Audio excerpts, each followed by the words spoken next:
Now tell them what you got in the cup. They probably think it's booze or something. You always pretend. It's booze or something. Oh, I know you drink a lot of apple juice. If that's apple juice, then I'm Al Capone. The Tonight Show had a sobriety expectation that a surprising number of guests apparently never received. You came on the show one night, and we'd never met, and I said, well, Peter, it's nice to have you here. And you said something like, and I said, well, I've enjoyed your work, and how long are you planning to be here? And Peter said something to the effect of, well, it's quite good. These are Tonight Show guests who had too much to drink. Peter O'Toole. Was a journey back from Japan. Right, that was it.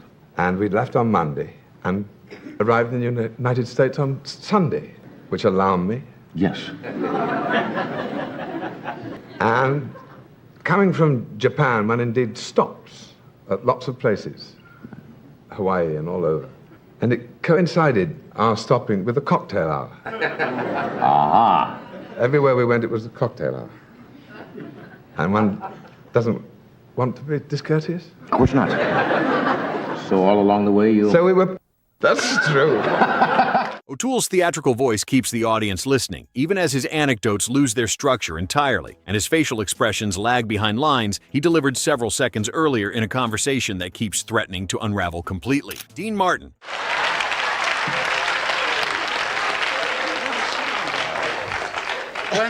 When the elephant... No, she's not, We are. I have a hangnail. I'm sterilizing it. Anyway. don't throw it away.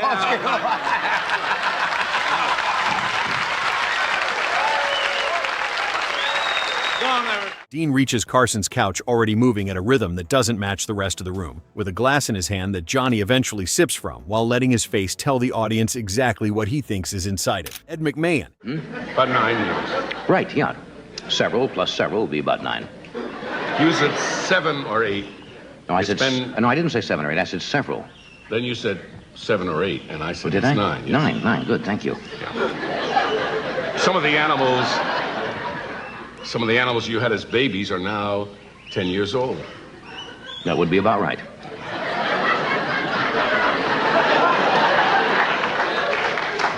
Remember the animals that did something funny on your tie? Yes. In 1977, Johnny's longtime partner clearly isn't operating at full speed, and every wandering pause and soft delivery confirms this is definitely not one of their carefully rehearsed exchanges with predictable outcomes. George Gobel. Just waiting for you to get off. You know, I had the yips and the jingles and the whips and the clanks and everything, you know, because you guys, you know, I don't mind somebody getting a few laughs, but this is ridiculous. I mean, when you're waiting in the back. Hit you. What? After the laughs I heard he got, I started drinking. Well, I gotta say one thing. I started even before he got the laugh. I figure you ought to get a good early start. Do you have one or two, George, before you perform, just to kind of settle in nerves?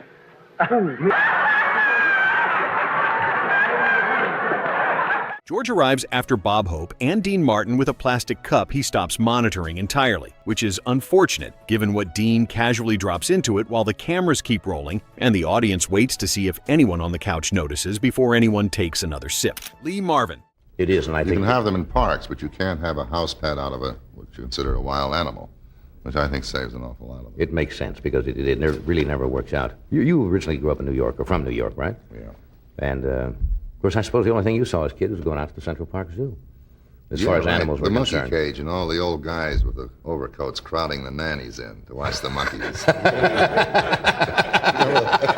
And they wouldn't let them go. Here's the old lady stuck with these little kids, and the monkeys are doing these funny things in the cage, and all the old guys are going, They say New York is in trouble. Lee Marvin sits back with the detached posture of a man who decided before he arrived that tonight was not a night for network polish or anyone's expectations, delivering responses in a rough, unhurried drawl that makes the conversation feel like a barroom story that wandered onto national television without asking permission. It does get a little strange out here, doesn't it? yeah, everybody's got one on you or something. You know, cameras are going off at the wrong time. You know. Well, you read the newspapers. So what do? Oliver Reed's working with you, right, in the picture? Yeah. Was that the right name of it? Did I get the name? The last, Yeah, it's a complicated. Was it the Scout and The Great Scout and Cat House Thursday? Yeah, that's the name of it. It won't fit on a marquee, but you know. Is there any way even to explain what that picture is about? No. Even at this time of night, huh? That's right. And I read the script. The appearance becomes unforgettable when he bluntly explains exactly where he was wounded during World War II, stripping the heroic story of every ceremonial detail. And Johnny doesn't try to clean him up, because that restraint is exactly what allows Marvin's battered humor and apparent lack of inhibition to define everything from the first question forward. Art Carney. Actually, I was, I had a nosebleed, seriously. Yeah, you were going to be on the show about a month ago. What do you want me to look? No. Where's the nosebleed camera? And, You were booked for the show. You saved these? Yeah. And they kept me there for a week, and it kind of scares you, you know. The thing lasted about 18 to 24 hours, and they tested me for high blood pressure, and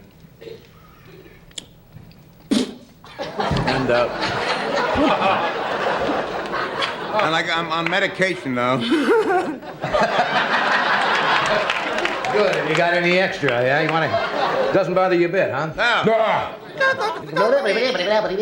Art Carney enters in comic disarray and immediately makes Johnny work harder than usual to establish what is actually happening, with the missing pants creating a visual joke that only grows stranger once he settles near the desk and behaves as though the situation requires no explanation from anyone present. And they got me a room near the hospital, and they put me on this high blood pressure medication that has affected me a little bit. I get the dryness in the mouth, so I carried these Little cough drops. the cough drops. Right. No, you missed the pocket. I beg your pardon? You missed it. Let me see. Oh, while they were there, they do something for a nosebleed. But Carson keeps asking practical questions, yet every answer pulls the segment further from anything resembling a conventional interview, and the audience laughs with that specific live television uncertainty underneath it, especially when Carney seems actively delighted whenever Johnny loses control of the exchange. there's a vessel. Look, you're not gonna top Ann Margaret no matter what you do.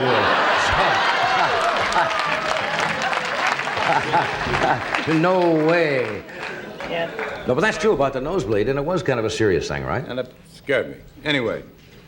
Luckily, they have a hospital right near NBC here, St. Joseph Medical which Center, they had to put in when they put in the commissary. It was also a law. I think that there has to be a hospital within a reasonable distance.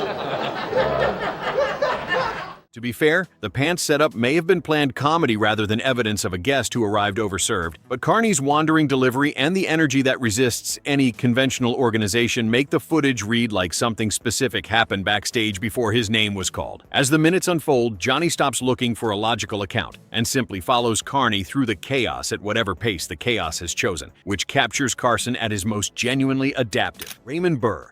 Good idea at the time, but it was pretty hard to take care of. Couldn't make I had it cut off. You did a picture once with Papard? You were Snow White. Yes. Yeah. And Rear Window. A couple of times I've had, one with Papard was, I had fairly short hair, and they kept bleaching it, and I started out with my hair, and I ended up with a hairpiece, because it all fell out. Ruined the hair. I was thinking of something when I see you playing attorneys. Have you ever been on the stand yourself in any kind of a court action? I have, or deposition or something. It's Raymond Burr's appearance has circulated for years as one of the Carson interviews where the guest seems visibly impaired, and what makes the footage compelling is the gap between the imposing Perry Mason image the audience carried in and the slow, labored cadence of the man sitting across from Carson, while Johnny waits longer than usual between prompts for an answer that sounds like it's still being assembled. He enters with the heavy physical presence his television image promised, then immediately begins operating at a pace that doesn't match a man who spent years projecting total courtroom authority to millions of viewers. And then they always take and paraphrase something. They say, am I correct in assuming that on this particular date you did at no time mention to so-and-so or have any conversations with him pertaining to the said issue, or that you did not repeat what was said? And you go, you have the slightest idea what the hell he said. I often wonder why they can't come out and say yes or no things, but They can make you seem like you've just got out of grade school. In Mason, I used to have speeches like that went on for a page and a half, and somebody would always say yes or no. And John, then answer it yes, that is absolutely true. Carson uses gentle humor and patient follow-ups to keep the interview moving rather than attacking the situation directly, while Burr's focus drifts between questions and his expressions sometimes remain fixed after the conversation has already moved forward. However, it's better, I think, with a little electricity and a little air conditioning from time to time. Right. Here's a question that you've been asked. I know about Ironsides, and you probably are sick to death of answering it. But did you ever get a little bit bugged of having to do that whole show sitting down all the time? Did it ever limit you in areas that you wanted to go in the show and weren't able to because of that limitation? Yes, I'm not a very good sitter anyway, so if I start standing immediately, well, you'll understand. Just get up anytime you feel like Thank it. you. Some later retellings claim he arrived late and intoxicated, although the surviving footage can't establish the cause, and the ambiguity is itself part of what gives the clip its staying power, since viewers have been disagreeing about it ever since. As a segment, it works entirely through contrast, placing Burr's famous courtroom authority beside a hesitant and disheveled appearance that feels unusually vulnerable in ways Perry Mason would have never permitted in any scene that made it past the editing room. Robert Blake.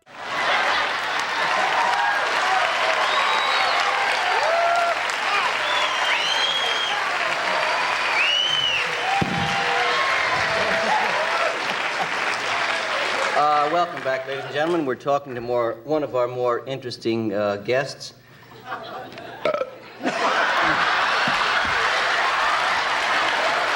Robert Blake walks into the segment with so much restless energy that the normal guest and host arrangement collapses almost immediately, with Johnny spending the appearance tracking the hands and movements of someone who isn't responding to any conventional hosting signals about where the couch position's boundaries are located.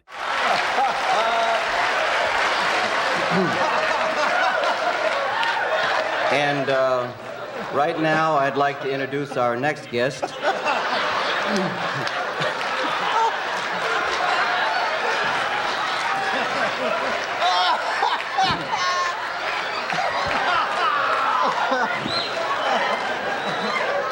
John, you've been on the show.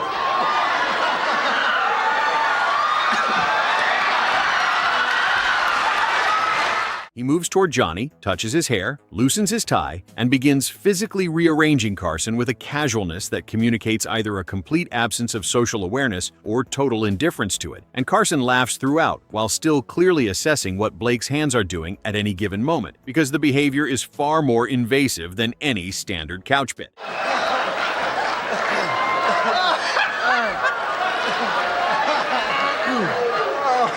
You see, one of the fascinating things about John is that he has never settled for being just anybody in show business. I'd like to ask you, John, what do you think the folks back in Iowa feel about your success?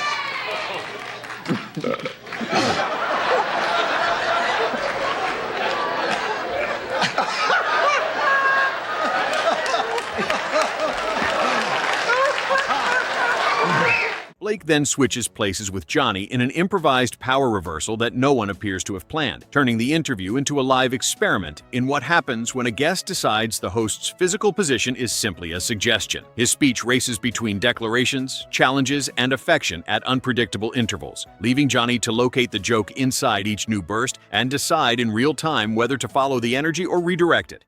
You know, you come from the heart of America.